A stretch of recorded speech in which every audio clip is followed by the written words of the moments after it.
Hey there everyone, it's Jasper with the Boys and Girls Club of Contra, Costa, and today I'm going to be showing you a kitchen skill that can be helpful for most recipes, including our portobello mushroom burger that's happening this week.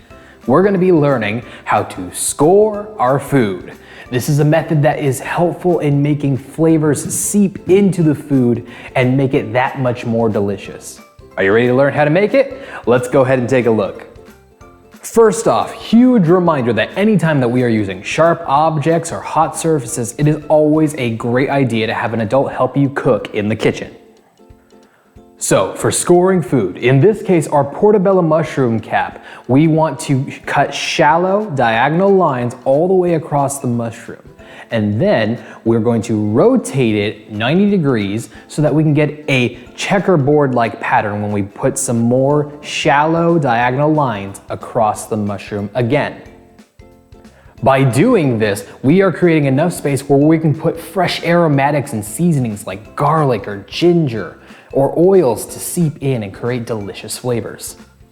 So, what kind of knife should we use for scoring? Well, there are plenty of sizes of knives, types of knives. I will definitely say there are two things we want to avoid when using a knife for scoring. That is, one, making sure that we are not using a dull knife.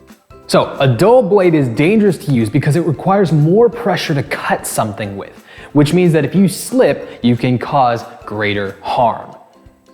And plus, even if you do manage to cut something, you're usually leaving a ragged edge on the food, not making it look pretty.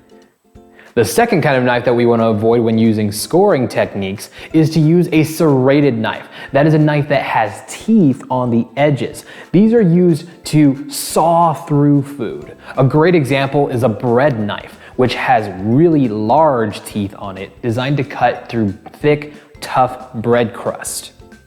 So, the winning knife in any kind of scoring technique is a sharp one. If you're gonna go with small or if you're gonna go with big, you only have to pull the knife gently across to make a shallow cut.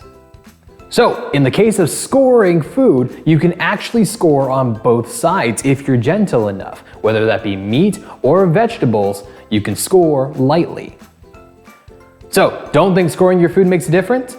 Granted, this isn't usually a technique used on small pieces of food, but an easy way to compare is to prepare the food the same way, the only difference being that one set of food is scored and the other set of food is not. Then give it a taste test and see if those flavors really do make a difference when they're able to seep into the food. So, that's it! Hopefully you learned a new kitchen skill that you can apply anytime that you want to be the chef in your kitchen. And we are one step closer to making our portobello mushroom burger. So stay tuned for that. Otherwise, check out our next video where we take a simple dish and upgrade it into a gourmet meal. Don't forget to like and subscribe, and I will see you next time. All right? Take care, everybody.